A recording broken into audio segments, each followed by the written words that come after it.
D voter বিশেষকৈ আমাৰ সনাতনী যিসকল ডি ভোটাৰ আছে, কোচ ৰাজবংশী ডি ভোটাৰ আছে, হাজোঙো ডি ভোটাৰ আছে, গাৰো ডি ভোটাৰ আছে,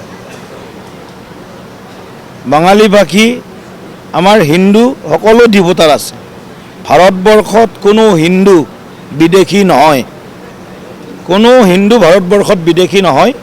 ভাৰতবৰ্ষত একমাত্ৰ হিন্দুস্তান, একমাত্ৰ এটা অঞ্চল য'ত নেকি ইয়াত হিন্দু সভ্যতা, হিন্দু সংস্কৃতিৰ ইয়াত উৎপত্তি হৈছিল।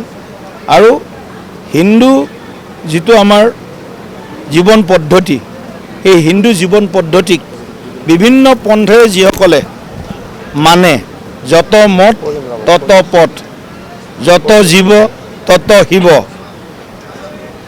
কৃণ্যতু বিশ্বমাৰ্জম, বসুধৈৱ কুটুম্বকম, যিমান বাণী আছে ভাৰতবৰ্ষৰ, এইটো সনাতনী বাণী, আমাৰ সভ্যতাৰ বাণী।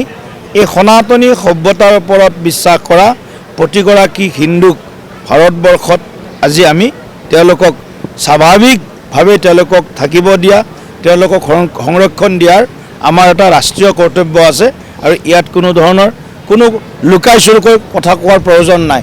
মুকলিভাৱে এই কথাটো আমি কৈছোঁ যে কোনো হিন্দু ভাৰতবৰ্ষত বিদেশী নহয়। আহিব লগা নাই, আহিব লগা থাকিলে 14 চনলৈকে 12জনে এপ্লিকেশ্যন নকৰিলেহেঁতেন।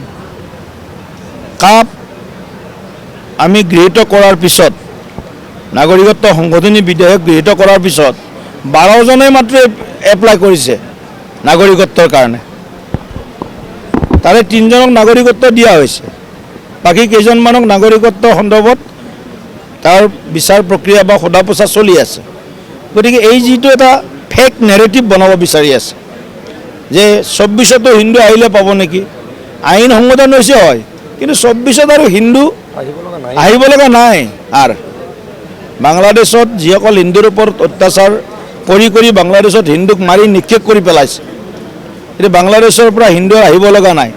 বাংলাদেশৰ হিন্দুৰ কথা লৈ কোনো আলোচনা নকৰে, কিন্তু এই যে মিয়া বাংলাদেশীৰ পৰা মাদানীৰ নিচিনা মানুহে আহি ইয়াত যিবিলাক জ্বলাই থৈ যায়, এইবিলাকক লৈ লম্বজম্ব কৰে।